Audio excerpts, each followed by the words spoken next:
I hauled my duffel bag up the narrow metal stairs, pausing twice to catch my breath. After months of unemployment in Boise, this job was exactly what I needed. Complete isolation in the Bitterroot National Forest. The climb was worth it when I reached the top of the fire lookout tower. 60 feet above the forest floor, I stood on the observation deck and took in my first panoramic view. Dense pine and fir trees stretched in every direction, rolling toward distant mountains that cut jagged lines against the blue sky.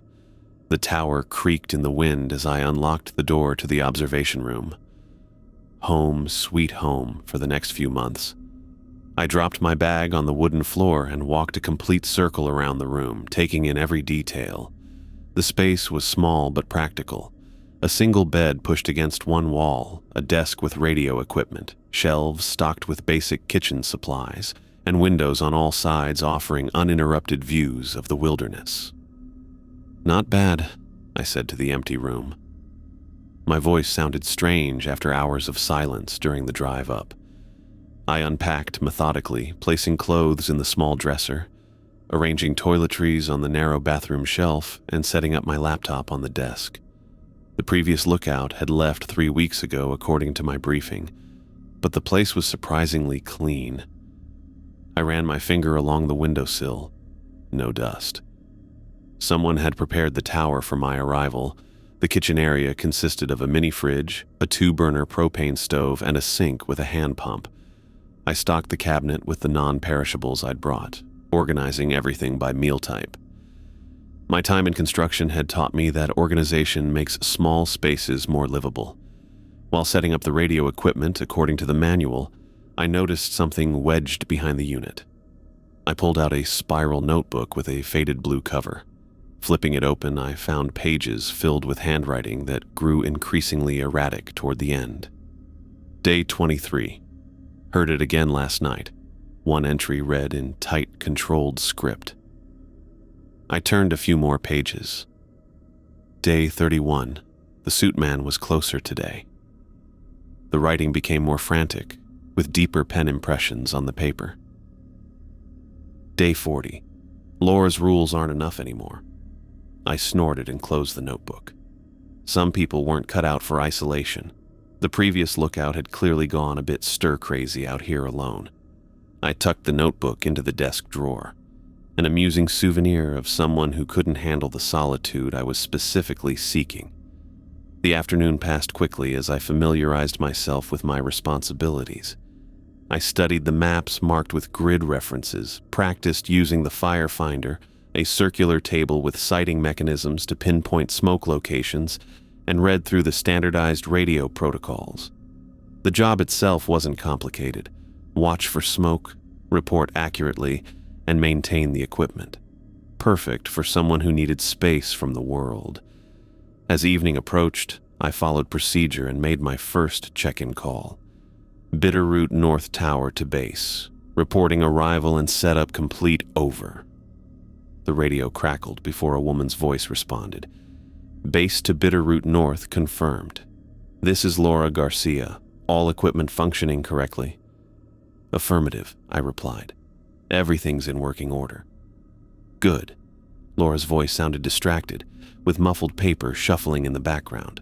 I'll send some important information to your email soon. Make sure you read it thoroughly. Anything I should know right away? A pause hung on the line before she answered. No, just pay attention to details.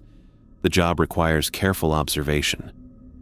That's why you hired me, I said, trying to inject some friendliness into the conversation. Indeed. Check in again tomorrow morning. Base out. The abrupt end to our conversation left me shrugging at the radio. My new boss wasn't much for small talk, which suited me fine. I prepared a simple dinner of pasta with canned sauce. Nothing fancy, but satisfying after the long day. With my plate balanced on my knee, I sat on the observation deck and watched the sunset transform the forest. Golden light spilled through the trees, warming the weathered wood of the deck railing. The breeze carried the scent of pine and earth, clean and sharp. This was exactly what I wanted after the past 8 months of failed job interviews and dwindling bank accounts. No office politics, no rejections, no awkward explanations about the construction company layoffs. Just me, the forest, and a straightforward purpose. I finished eating as the sun dipped below the mountains, painting the sky in deepening shades of orange and purple. Stars began appearing overhead, far brighter than anything visible in the city. The vastness of the night sky made me feel small in a comforting way. My problems insignificant against the backdrop of this ancient forest and endless sky. The observation room glowed warmly when I went back inside. I made a final check of all equipment, jotted down weather observations in the official log, and prepared for my first night in the tower. The metal frame of the bed creaked as I sat down to remove my boots. Outside, darkness settled completely over the forest, transforming the windows into black mirrors that reflected the interior light. I switched off the main lamp, leaving only the small reading light above the bed. In the sudden quiet, the tower's slight movements in the wind became more noticeable. Gentle swaying and occasional creaks that would become the soundtrack of my nights here. Tomorrow, I'd establish a proper routine. For now, I was content knowing I'd found exactly the escape I needed. As I settled into bed with a paperback, I felt more at peace than I had in months. The isolation others feared was exactly what I had been looking for. I set my paperback aside after finishing another chapter, my eyelids growing heavy. The soft glow of the reading light created a small circle of warmth in the observation room. I just reached over to switch it off when a notification sound from my laptop broke the silence. A new email at 11:47 p.m. seemed odd. The isolation of the tower magnified small interruptions, making the electronic ping feel almost intrusive in the night quiet. With a sigh, I swung my legs over the edge of the bed and padded across the wooden floor to the desk. The subject line blazed across my screen. Critical. Read immediately. Sender, Laura Garcia. I clicked it open, suddenly wide awake. The email contained 6 numbered rules with no introduction or explanation. 1. Maintain regular radio check-ins at scheduled times. 2. Never leave the tower at night for any reason. 3. If you see someone staring at the tower, do not wave, signal, or acknowledge them in any way. 4. Do not respond to anyone requesting help or assistance, regardless of how desperate they appear. 5. Never invite anyone into the tower under any circumstances. 6. If rules 1 to 5 are followed exactly, you will remain safe. Breaking any rule puts you in immediate danger. I read the list twice, then a third time. What kind of fire lookout protocols were these? Nothing in my orientation had mentioned anything like this. The rules seemed more suited to a horror movie than a forestry service job. Is this some kind of joke? I muttered, checking the sender address again. It was definitely from the official email I'd been given for Laura.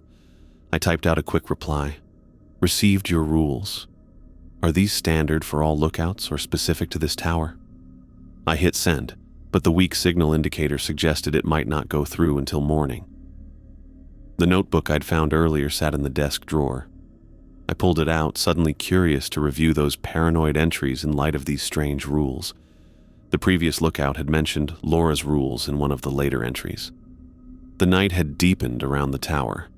Wind whispered through the trees below, making the structure creak and shift beneath me. I flipped through the notebook pages, noticing how the handwriting deteriorated over time. The early entries were methodical observations about weather conditions and potential fire risks. Around day 20, the tone changed. Day 20. Laura sent the rules today. Seems excessive, but I'll play along. Day 23. Heard it again last night, the crying. No one should be out here with a baby. I stared at the page, a chill working its way up my spine that had nothing to do with the night air. This person had started rational enough then. A sound cut through my thoughts and the forest silence, a baby crying. The noise came from somewhere below the tower, faint at first, but growing louder. My body reacted before my mind could process it. I was on my feet, grabbing my flashlight, heading toward the stairs.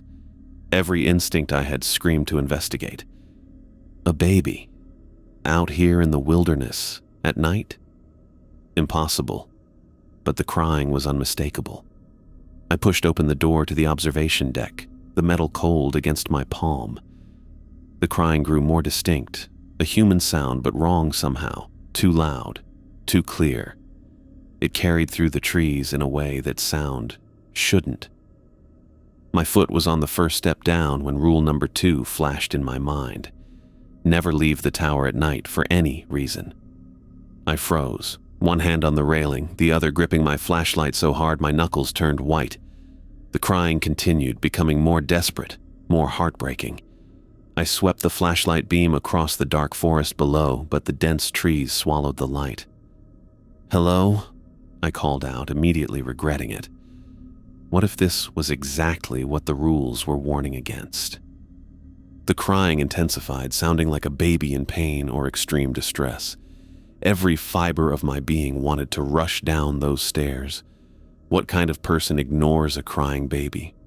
What kind of monstrous protocol would demand that? But something about the sound wasn't right. It seemed to move, first coming from directly below the tower, then from the east, then the north. No parent carrying a child could cover that distance so quickly or silently. I backed away from the stairs, retreating into the observation room. I closed and locked the door behind me, my hands shaking. The crying continued for 10 excruciating minutes. Each wail felt like a physical blow, accusing me of callousness, of failing some fundamental human test of compassion. Then it stopped.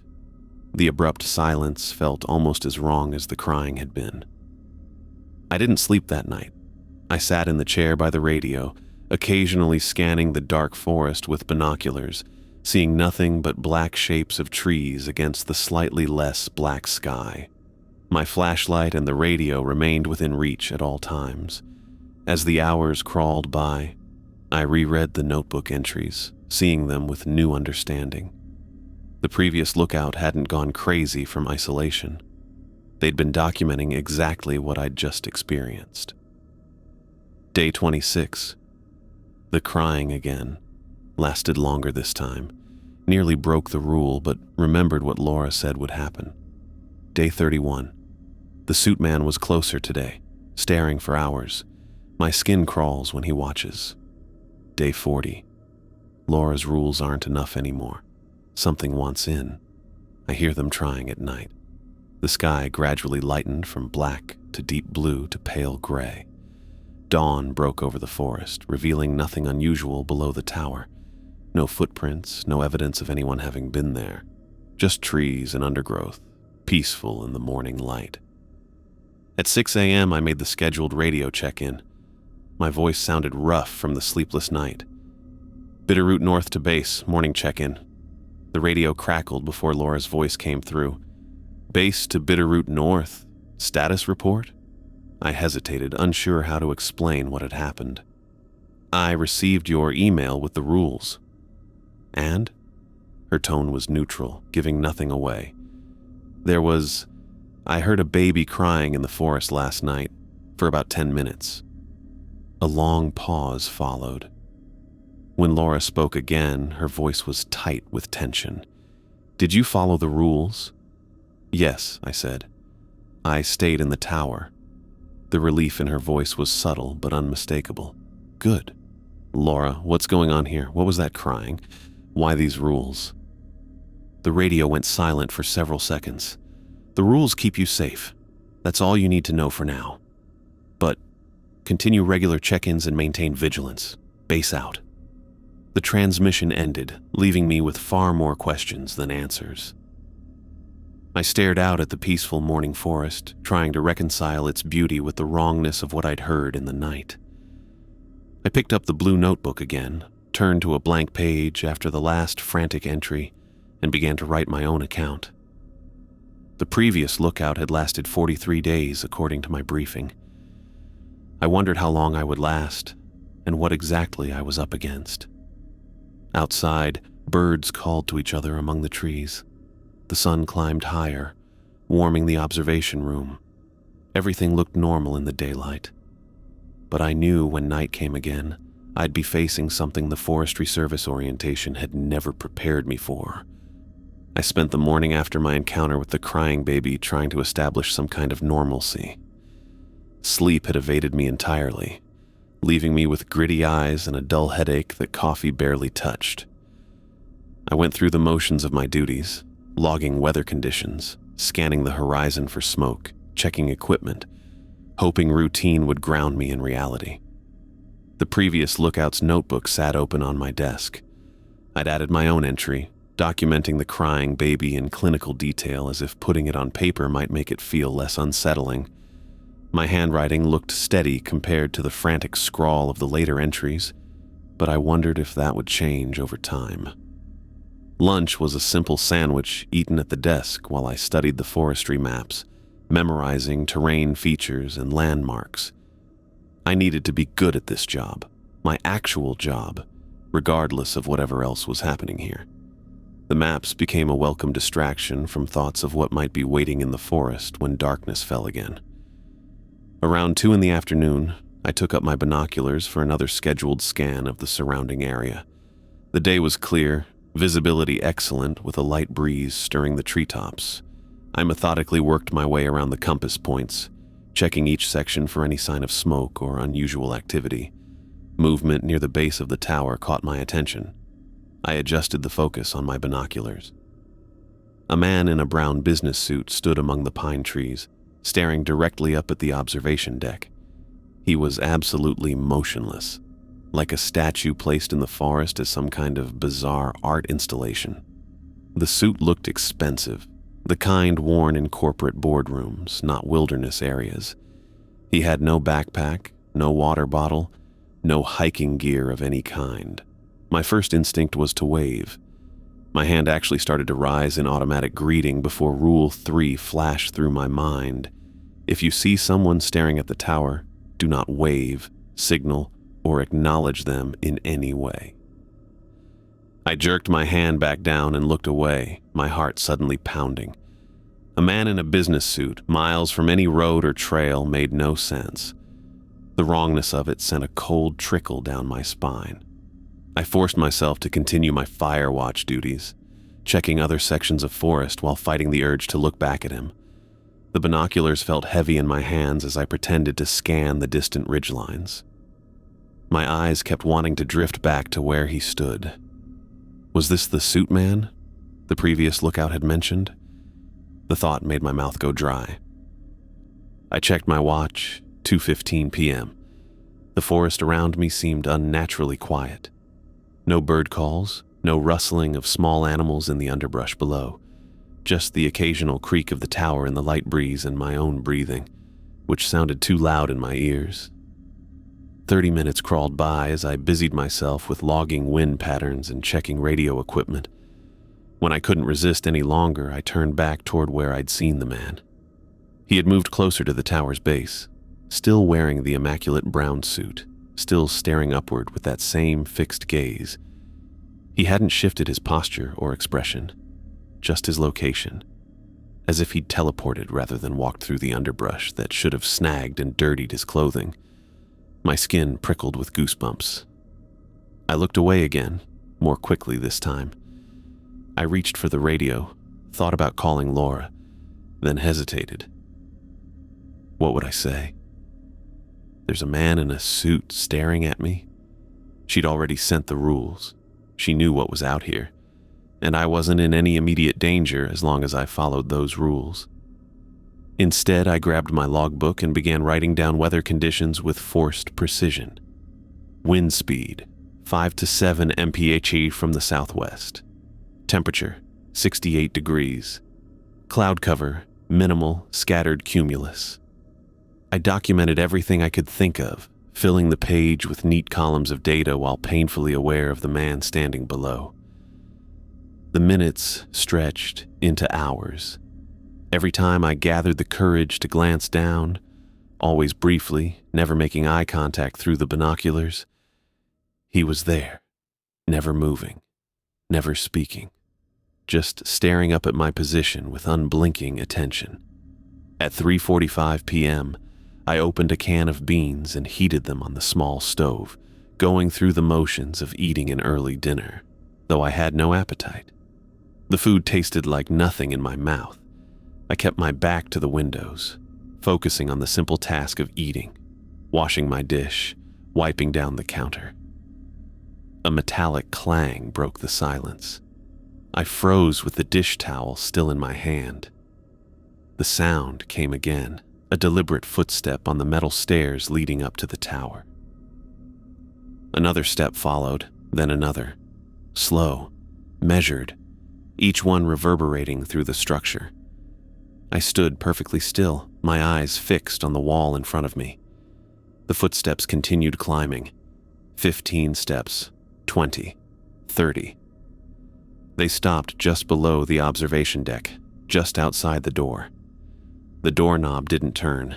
No voice called out, just a presence on the other side of the metal door, so tangible I could almost feel it seeping through the cracks. I didn't move, didn't look toward the stairs, didn't make a sound. Minutes crawled by. 5, 10, 15. My legs ached from standing so rigidly. Sweat trickled down my back.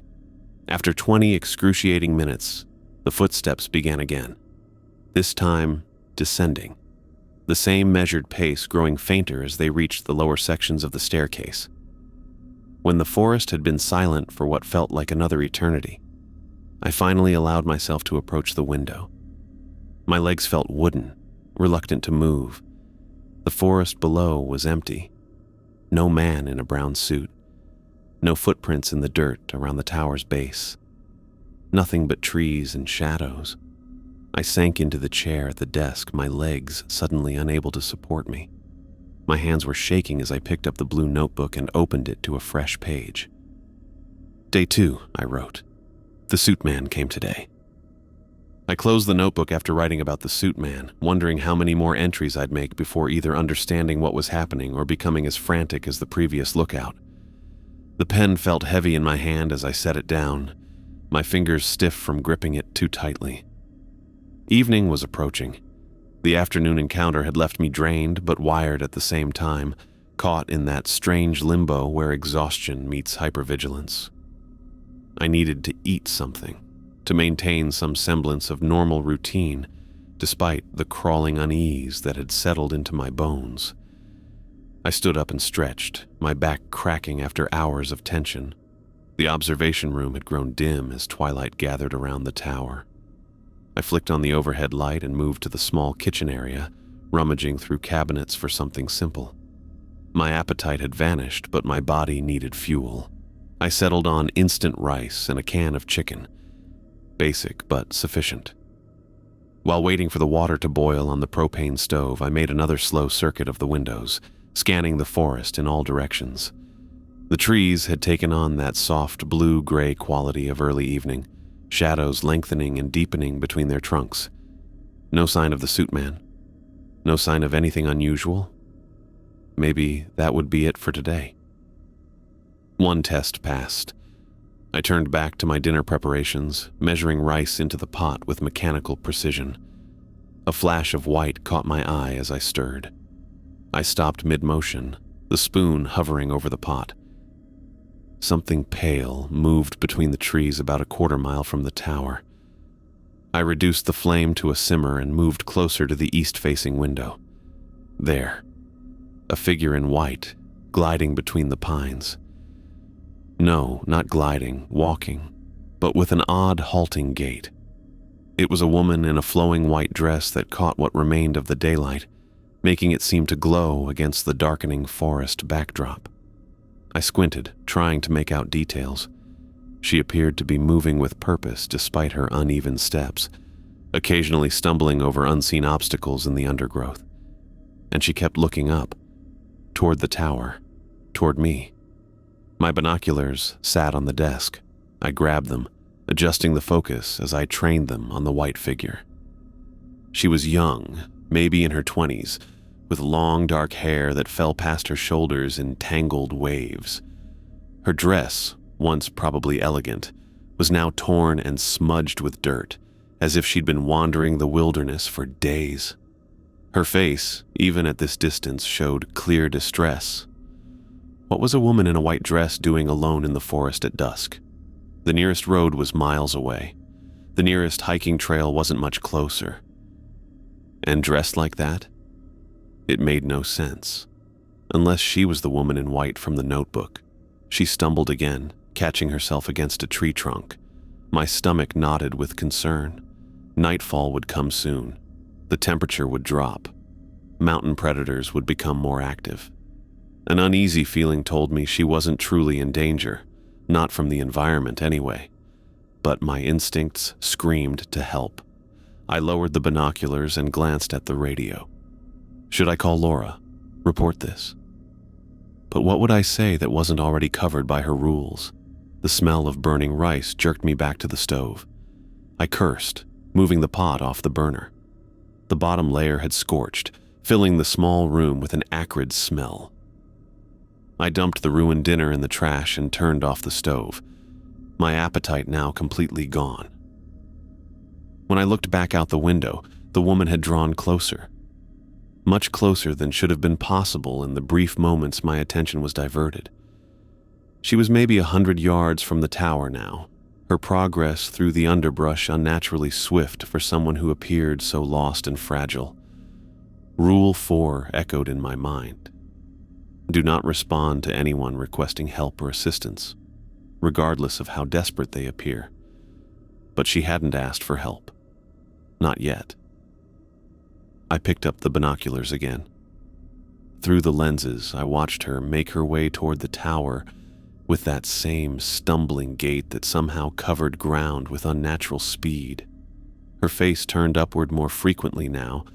Her eyes, I could see them clearly despite the fading light, searching the observation deck, looking for me.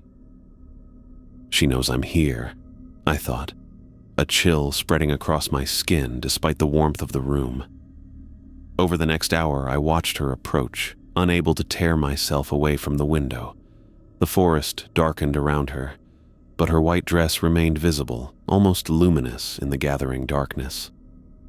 Birds had gone silent. No wildlife moved in her path. The normal forest sounds that should accompany dusk were absent, replaced by an expectant hush. When she finally reached the base of the tower, the sun had dipped below the mountains, leaving only a purple smear along the western horizon. She stood directly below, her head tilted back to stare up at the observation deck, at me. I pulled back slightly from the window, though I knew she could see me silhouetted against the light inside. Her mouth moved, forming words I couldn't hear. One hand reached upward, palm out, in a universal gesture of pleading. My own hand lifted involuntarily toward the glass, responding to her silent call for help. I caught myself, fingers inches from the window, and forced my arm back down. She continued to mouth words. Help me. Please help. Her expression growing more desperate. She took a step toward the metal staircase that led up to my position. I backed away from the window, heart hammering in my chest. Every natural human instinct urged me to go down those stairs, to help this lost woman, to bring her inside where it was warm and safe. The forest was dangerous at night.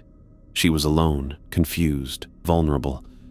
But those rules existed for a reason. I gripped the edge of the desk so hard my knuckles turned white, anchoring myself in place. The previous lookout had written about Laura's rules not being enough. Had they broken under this same test? Had they gone down those stairs to help someone who appeared to need it? Outside, the woman circled the base of the tower, occasionally reaching toward the stairs, but never actually setting foot on them. Her movements became more agitated as full darkness settled over the forest. She would stop, look up at me with that pleading expression, then continue her circuit. I can't, I whispered to the empty room. I can't help you. For an hour, this strange dance continued, her circling the tower, me watching from above, neither of us breaking the silent stalemate. The longer I observed, the more I noticed subtle wrongness in her movements, the way she sometimes moved too quickly between one point and another, as if skipping frames in a video. The way her dress rippled even when the air was still. The too perfect angle at which she held her head when looking up at me. She wasn't real. Couldn't be real. Just like the crying baby and the suit man. Around 9 in the evening, she stopped her circling and stood directly below my window again. Both arms raised now, reaching toward me in apparent desperation. Her face tilted up, mouth still forming silent pleas. I forced myself to step back from the window, to turn away completely. I sat at the desk, picked up a book, and stared blindly at its pages while counting my breaths. 1, 2, 3. The urge to look back was almost painful. When I finally allowed myself to check the window again an hour later, the forest below was empty.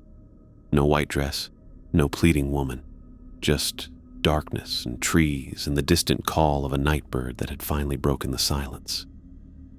I dropped into the chair by the radio, suddenly exhausted. 3 supernatural entities the notebook had mentioned. I'd now seen 2 of them, the crying baby and the woman in white. Only the hiker remained. I picked up the blue notebook and turned to a new page. Day 2, evening, I wrote. The woman in white came today. Sleep came in broken fragments that night, my body finally collapsing from exhaustion while my mind refused to fully surrender. I spent the dark hours drifting between uneasy dreams and sudden startled waking, convinced I'd heard footsteps or crying or something worse. Each time the tower offered only silence and the occasional creak as it swayed in the night breeze. I got up at dawn, unable to pretend I'd rest any longer. My 3rd day in the tower began with mechanical routine, coffee, weather readings, equipment checks. I wrote everything in the official log with careful precision, as if perfect documentation might somehow protect me from whatever waited in the forest. The normality of these tasks felt like a thin shield, but I clung to it anyway. The sky brightened from gray to blue as I ate a granola bar at my desk, updating my personal entries in the blue notebook. I'd started 2 columns, one for official observations, one for the things that shouldn't exist. The woman in white and the suit man now had their own sections, each cataloged with whatever details I could remember. If I was going to face these things, I would do it methodically. At 8 in the morning, I stood to stretch my legs and scan the forest through my binoculars. The day was clear and still, sunlight streaming through the pine branches. Birds called to each other, and somewhere in the distance a woodpecker drummed against a tree. The forest seemed so normal, so peaceful that I almost convinced myself the events of the previous days had been hallucinations born from isolation. That's when I saw him. A man with a large backpack walked with steady purpose through the trees toward the tower.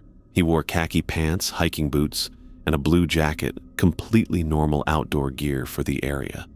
His pace was brisk and confident, not stumbling like the woman in white or unnaturally still like the suit man. He looked like any regular hiker who might be traversing the national forest. Rule 5 flashed through my mind. Do not invite anyone into the tower, no matter what they say or how they ask. I watched through the binoculars as he approached. Unlike the suit man, he walked normally, pushing branches aside and stepping over fallen logs.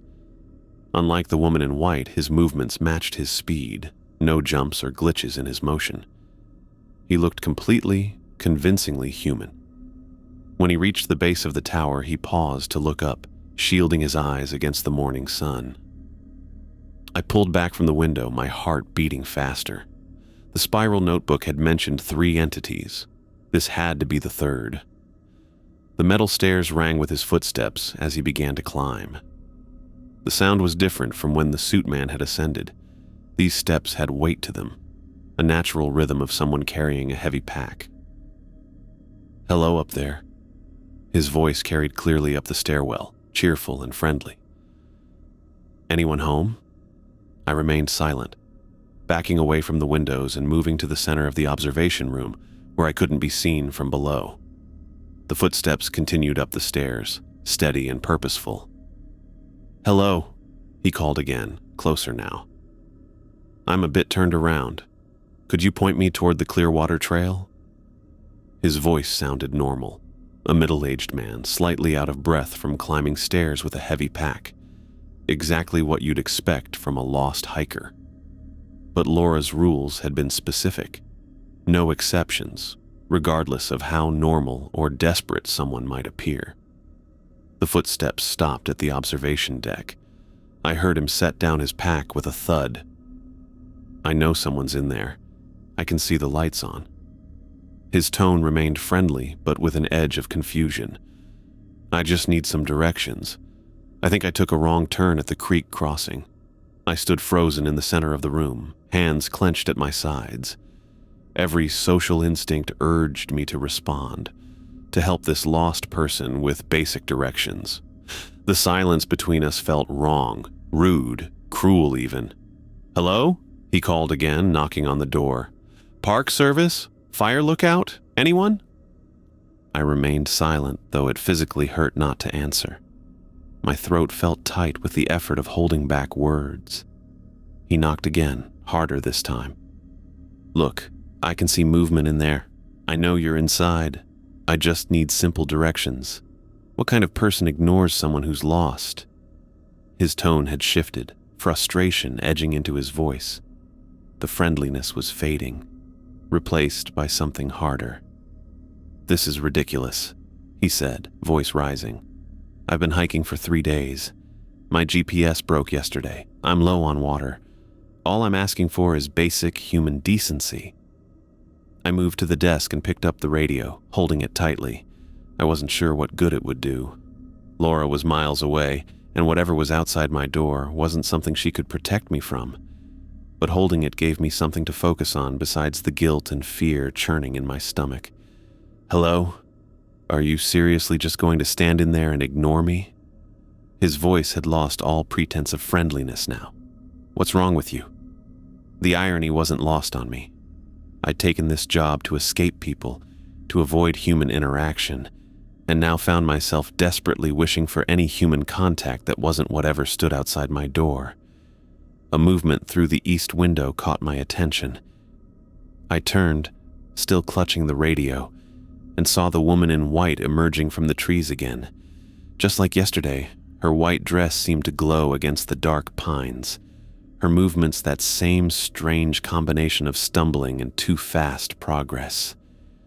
"I need water," the hiker said, his voice dropping lower, almost menacing. "Open the door. Now." The west window showed another figure approaching. The man in a brown suit walking with mechanical precision between the trees. His face remained upturned, fixed on my position with that same unblinking stare that had chilled me to the bone yesterday. They were all coming back, all 3 of them converging on the tower simultaneously. As if confirming my realization, a faint crying sound began somewhere in the forest. The baby again, its wails distant but growing steadily louder. "Open this door!" The hiker pounded now, the metal door rattling in its frame. "I know you hear me! I know you can see me!" I backed away from all windows, retreating to the center of the room again.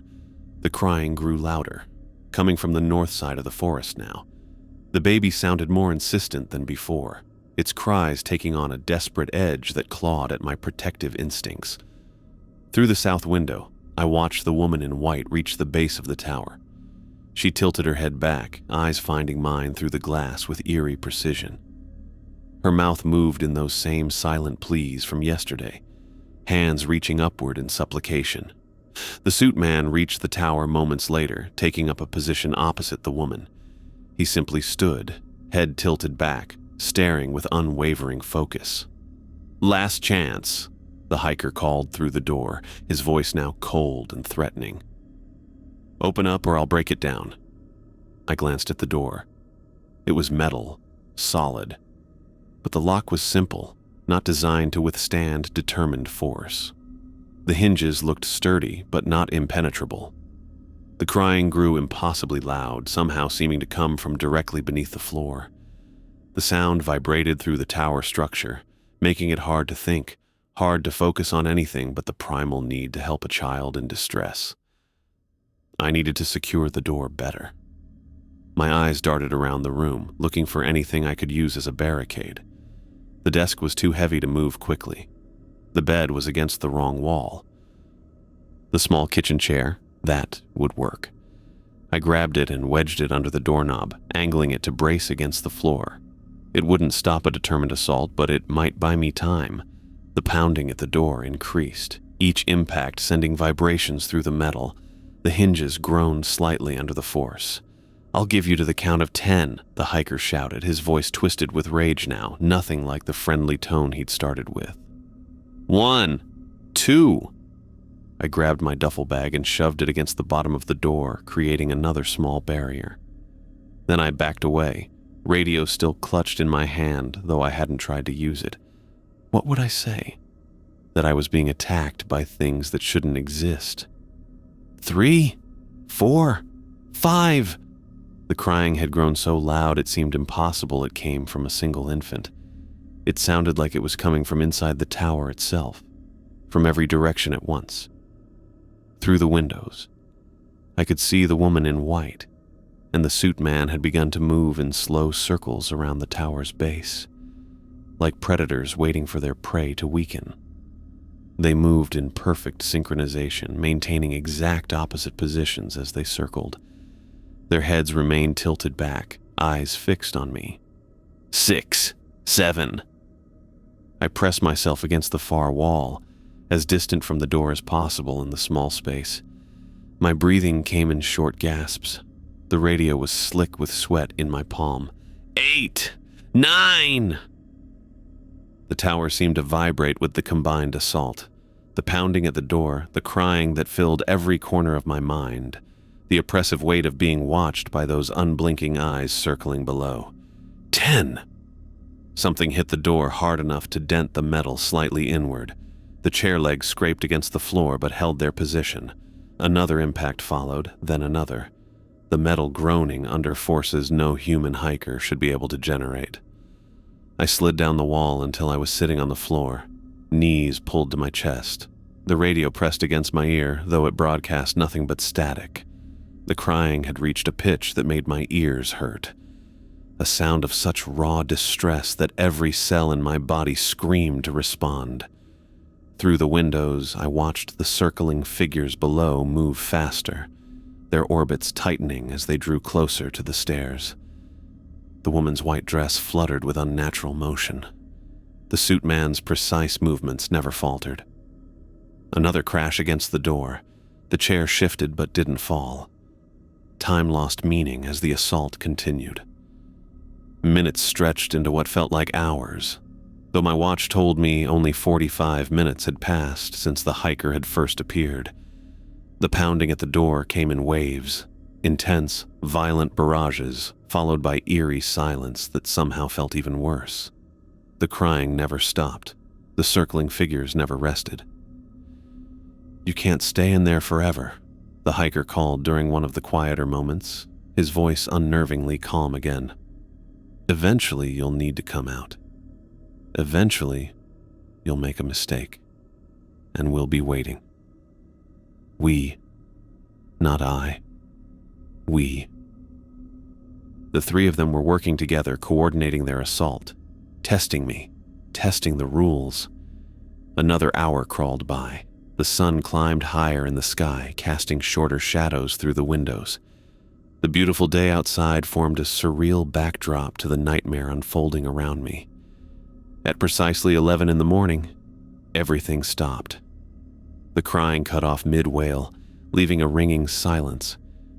The pounding at the door ceased. I waited, hardly daring to breathe, for some new form of torment to begin. But the silence stretched on, broken only by the gentle creaking of the tower in the breeze. Cautiously, I pulled myself up from the floor, legs stiff from sitting in the same position for hours. My hand was cramped around the radio, and I had to consciously relax my fingers to set it down. I approached the nearest window with tentative steps and looked down. The forest below was empty. No woman in white. No man in a brown suit. The staircase, visible from my angle, showed no sign of the threatening hiker. All three had vanished as completely as if they'd never been there at all. I spent the next hour systematically checking every window, confirming that the entities had truly gone. The forest had returned to normal. Birds sang, squirrels chattered, and a gentle breeze stirred the pine branches. Nothing stared at the tower.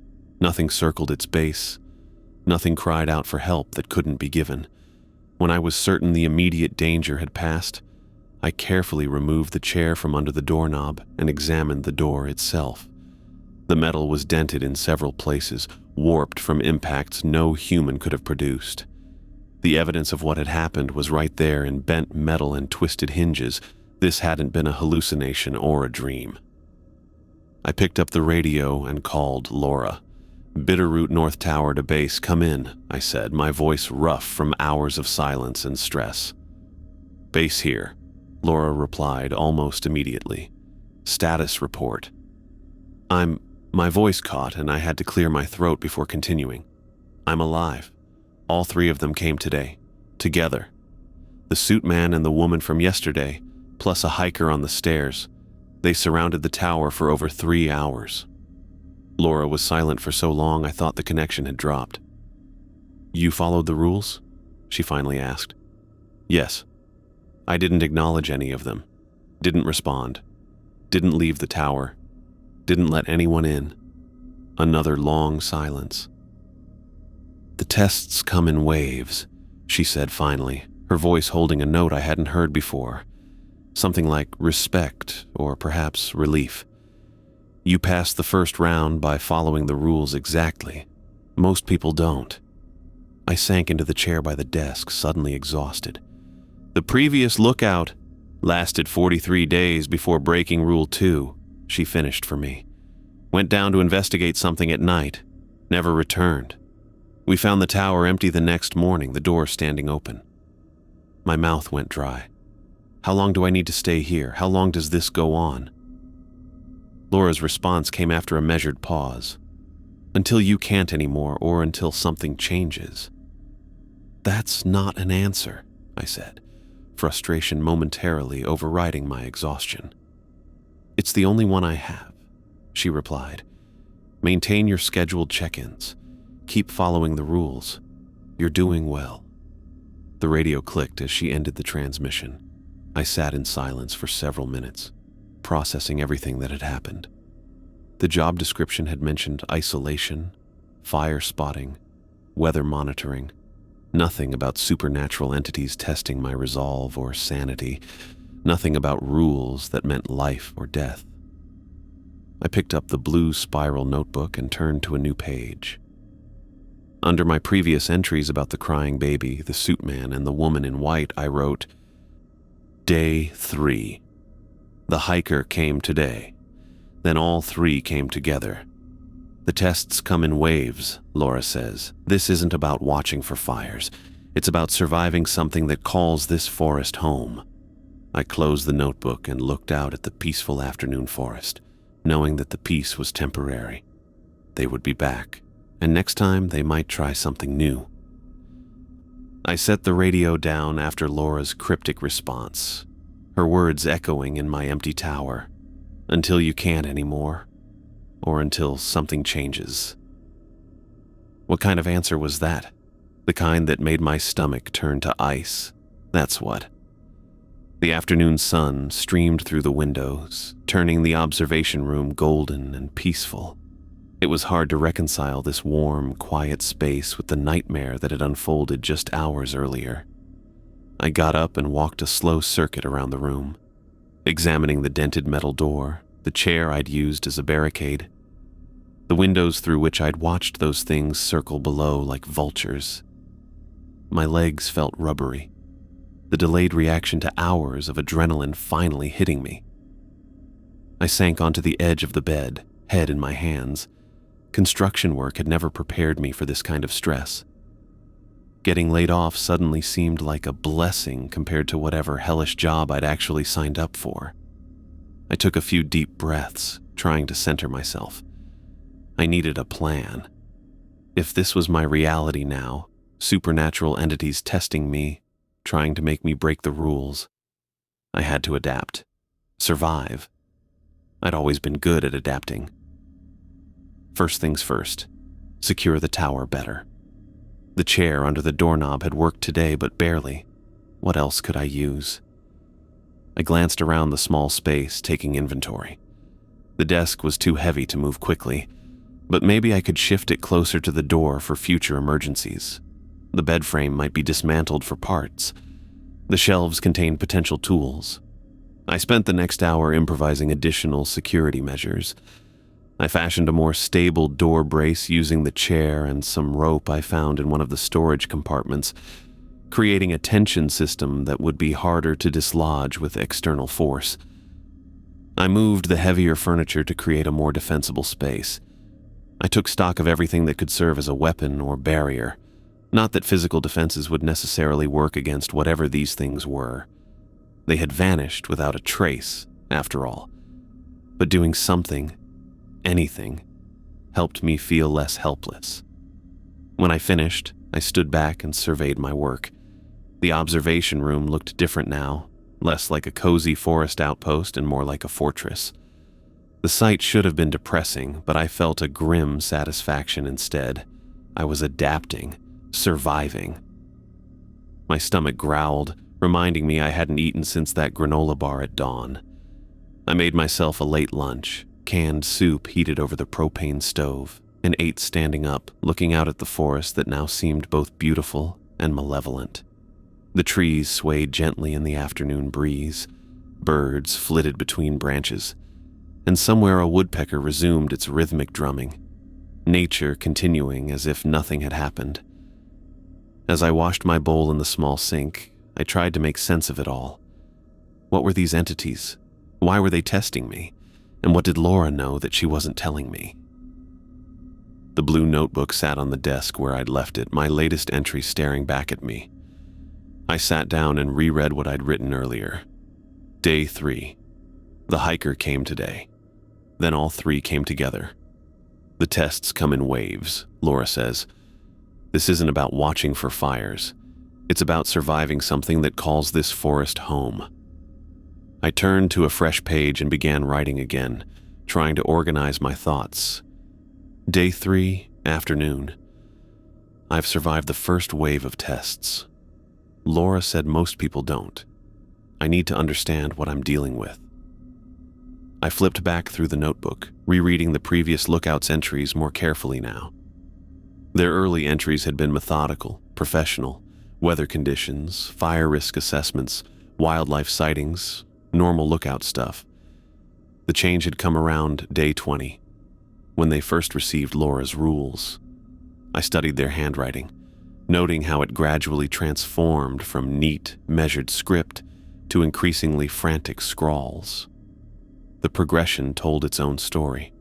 Confusion giving way to fear, fear to paranoia, paranoia to desperation. By the final entries, the pen had dug so deeply into the paper that it tore through in places. Could that be me in 40 days? The thought made me shiver despite the warm afternoon air. I turned back to my fresh page and continued writing. What I know? 1, 3 entities test the Lookout. Crying baby, woman in white, man in suit. 2, they each try different approaches to make me break the rules. 3, they can work independently or together. 4, they leave no physical evidence behind. 5, this has happened before, many times, based on Laura's reaction. 6, the previous Lookout broke after 43 days. I tapped my pen against the page, thinking. There had to be patterns, weaknesses, something I could use. The Forest Service wouldn't keep sending people up here just to disappear. There had to be a purpose. Laura had said I was doing well. That suggested success was possible. I added another line. 7, they operate on some kind of schedule or pattern, coordinated attacks, specific timing. The sudden cessation at exactly 11 a.m. hadn't seemed random. The precision suggested rules or limitations the entities themselves had to follow. Maybe there were more patterns I could identify if I paid closer attention. I spent another hour making detailed notes about each entity, their appearances, behaviors, methods of approach. The more I wrote, the more I felt a thin sense of control returning. Knowledge was power, even incomplete knowledge. As evening approached, I found myself dreading nightfall. Would they come back? Start another test? My hands shook slightly as I prepared a simple dinner, rice with canned beans and hot sauce. I ate mechanically, not tasting the food, eyes constantly scanning the tree line for any sign of movement. The setting sun painted the forest in fire colors, orange and red light spilling between the trees. Under different circumstances, I might have found it beautiful. Now, the lengthening shadows only heightened my anxiety. I completed my official lookout duties with forced focus, logging weather conditions, scanning for smoke, my actual job, ironically, checking equipment. The routine tasks anchored me somewhat, reminding me that beyond the supernatural horror show, I still had responsibilities. At 7 in the evening, I made my scheduled radio check-in with base. Laura answered immediately. "Status report," she said, her voice professional and controlled as always. "All quiet since this morning," I replied. "No signs of smoke or fire. Weather conditions stable. No visitors." There was a pause before she spoke again. "Good. Keep to the routine. Maintain vigilance." I wanted to ask her more questions about the entities, about previous lookouts, about how long this had been happening, but something in her tone stopped me. She had already told me all she was willing to share, for now at least. "Roger that," I said instead. "Next check-in at 0600 tomorrow." "Confirmed. Base out." As darkness claimed the forest, I secured the tower for the night, checking my improvised barricade, closing the storm shutters on 2 of the 4 sides to create at least some sense of privacy, keeping my flashlight within reach. I left lights on in the observation room, unwilling to sit in darkness with my thoughts. Sleep seemed impossible, but my body had other ideas. The stress and adrenaline crash of the day caught up with me as I sat at the desk, reviewing my notes. My eyes grew heavy, my thoughts foggy. I jerked awake twice from micro-sleeps before finally admitting defeat. I moved to the bed, not bothering to undress beyond kicking off my boots. I lay on top of the covers, flashlight beside me, listening to the night sounds of the forest filtered through the tower walls. The distant hoot of an owl, the rustle of wind through pine needles, the occasional crack of a branch. Normal sounds, natural sounds.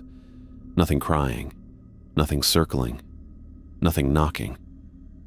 My last conscious thought before exhaustion claimed me was a question. If this was only the first wave of tests, what would come next? I woke suddenly in pitch darkness. The light I'd left on was off. Something had changed in the room. A shift in the air pressure, a new presence. My heart instantly accelerated as I froze, straining to hear over the blood rushing in my ears. A soft scratching sound came from the window nearest the bed. Not the random tap of a branch or bug. This was deliberate, methodical. 3 slow scrapes. Pause. 3 more. I didn't move, didn't breathe. My fingers found the flashlight beside me, but I didn't turn it on. Light would only confirm what I already sensed. Something was at the window, watching, waiting. The scratching stopped. Silence stretched, thick and suffocating. Then, so quiet I almost missed it, a voice whispered against the glass. "Let me in." The words slithered into the room like cold smoke. Not the hiker's voice, not a child's cry. Something new. "I know you're awake," it whispered. "I can help you. Let me in." I kept absolutely still, eyes fixed on the ceiling I couldn't see in the darkness. The voice didn't sound like any of the 3 entities I'd encountered. It was neither male nor female, neither young nor old. A voice stripped of identifying characteristics, leaving only intent. "They're coming back tomorrow," the voice continued, a little louder now. "All of them. More. Worse. I can tell you how to survive. Let me in." My mind raced. This had to be another test, a new variation, a different approach. Rule 5. Do not invite anyone into the tower, no matter what they say or how they ask. "They've taken others before," the voice said, dropping to a near whisper again. "Dozens. Hundreds over the years. This tower has stood for so long, watching them disappear. You don't have to be next. Let me in." I clenched my jaw, fighting the urge to respond, to ask questions, to seek answers that might help me survive. This thing, whatever it was, played on a different fear, not my compassion or social obligation, but my desire for knowledge, for advantage against the threats I faced. The scratching resumed, moving slowly around the perimeter of the window, the sound of something testing the glass, looking for weakness. "She won't tell you everything," the voice said. "Laura. She can't. She's bound by rules too, but I can tell you what you need to know. Just 3 words, 3 little words. Let me in." I squeezed my eyes shut, focusing on my breathing. In through the nose, out through the mouth, slow and steady. This would pass. This had to pass.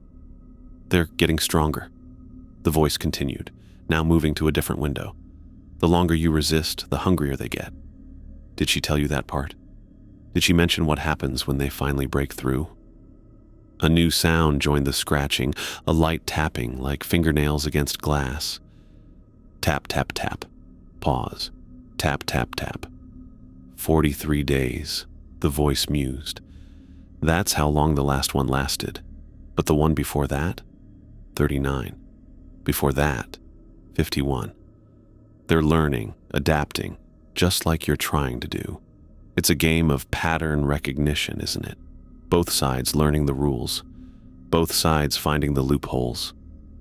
The tapping moved to yet another window, circling the tower just as the entities had circled below. "I'm offering you an advantage," it said, the voice now directly above me, somehow speaking from the ceiling. "Knowledge they don't want you to have. Safety they can't provide. All you have to do is invite me in. One time. One exception to the rules." I reached for the radio on the bedside table, intending to call Laura, to report this new development. My fingers found empty space. The radio was gone. "Looking for this?" the voice asked, now impossibly close to my ear. I jerked upright, fumbling for the flashlight. This time I switched it on, the beam cutting through the darkness to reveal nothing. An empty room. The radio sat on the desk where I'd left it, not on the bedside table where I thought it had been. The windows were clear. No figure stood outside, no hands pressed against the glass. But as I swept the flashlight beam around the room, I noticed something that made my blood run cold. The door was ajar, just a crack, but enough to see it had been opened from the inside. I lunged from the bed, crossing the room in 2 strides, and slammed the door shut. I wedged the chair back under the doorknob, securing it with shaking hands. "Smart," the voice said from directly behind me. "But not smart enough." I spun around, flashlight beam cutting wildly through the room. Empty. Completely empty. But the voice had been right there, close enough that I should have felt breath on my neck. "Rules only work when both sides agree to play by them," the voice said, now from the center of the room. "They've agreed. For now. But what happens when they change the game?" I backed against the door, flashlight beam steady now as I systematically checked every corner, every shadow. Nothing moved. Nothing hid. The room was as empty as it should be. "Think about it," the voice said, fading now, seeming to come from everywhere and nowhere. "I'll be back when you're ready to hear the truth. When you're ready to survive." The last word lingered, stretched, then dissolved into silence. The darkness felt suddenly lighter, the air clearer, as if a pressure had lifted. Whatever presence had filled the room was gone. I stood against the door for what felt like hours, flashlight still raised, breathing hard. When I finally convinced myself I was alone again, I checked my watch. 3:17 in the morning, the darkest part of the night. I moved cautiously to the desk and picked up the radio, checking that it still worked. The indicator light glowed green. Functional. I considered calling Laura, but stopped myself. What would I say? That a voice had spoken to me in the dark? That it had offered me information in exchange for breaking the rules? She would only tell me what I already knew. Follow the rules, no exceptions. Instead, I turned on every light in the observation room, chasing shadows from every corner. I checked the door again, confirming it was securely locked. I examined the windows, finding no scratch marks, no evidence of anything having been there. Sleep was out of the question now. I sat at the desk and opened the blue notebook to a new page. Day 3, night, I wrote, my handwriting steadier than I felt. Something new came, not the 3 from before. A voice offering help, information, safety, tried to get me to break Rule 5. I paused, pen hovering over the paper. There was something else, something the voice had said that bothered me beyond the obvious threat. I wrote it down. It claimed the entities are getting stronger, hungrier. It said they're learning the patterns, adapting their approach.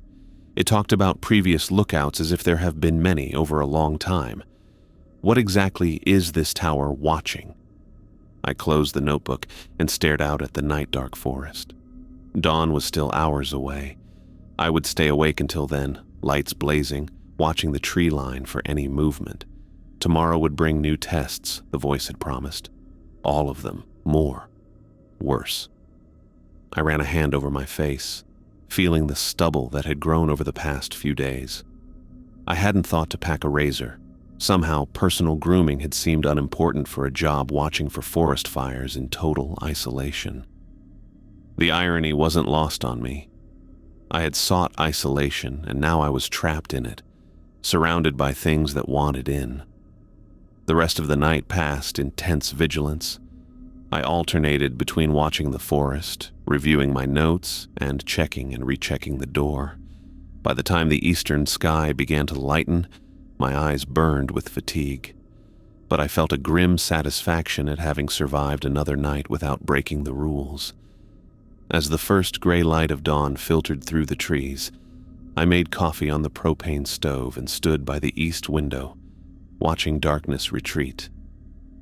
The forest emerged from shadow, trees taking shape, details resolving, the world becoming solid and real again. No figures stood below. No one circled the tower, no baby cried in the distance, just trees and morning birds and the promise of another day. But the voice's warning echoed in my mind. They're coming back tomorrow. All of them. More. Worse. I set my coffee down and picked up the radio for my 6 a.m. check-in. Laura answered after the first call. Base here, status report. Bitterroot North Tower reporting, I said, voice rough from lack of sleep. No fire activity. Weather clear. I hesitated, then added. Something new came in the night. A voice, offering help if I'd let it in. Laura's silence lasted so long I thought she might not respond. You followed the rules? She finally asked, her tone carefully neutral. Yes, I didn't invite it in, didn't respond at all. Another long pause. Good, she said. That's unusual this early. The voice typically doesn't come until after the first week. My grip tightened on the radio. So you know about it? Yes. Her reply was clipped, reluctant. It's part of the pattern, another test. It said they're getting stronger, learning, adapting. Is that true? The silence stretched again before she answered. They test the rules, find the edges, look for weaknesses, both in the rules and in the people following them. What happens if they find a weakness in the rules themselves? That's not your concern, Laura said, her tone sharpening. Focus on following them exactly. That's all you need to do. I wanted to press further, to demand more answers, but she continued before I could speak. Another supply drop is scheduled for tomorrow morning. Northeast corner of the clearing, usual time. Do you need anything specific? The abrupt change of subject was obvious, but I recognized the futility of pushing. Fresh batteries for the flashlight, more coffee, a stronger door lock if possible. Noted. Maintain your regular check-ins. Base out. The radio went silent, leaving me alone with more questions than answers. I put the radio down and turned to face the new day, mentally preparing for whatever was coming. All of them. More. Worse. I opened the blue notebook again and made a new entry. Day 4 begins. The voice that came in the night is part of the pattern, according to Laura. She knows about it, but won't explain further. Supply drop tomorrow. If the voice was telling the truth, today will bring a stronger test. I need to be ready. I closed the notebook, finished my coffee, and began preparing for the day ahead. Whatever was coming, I would face it with open eyes and firm.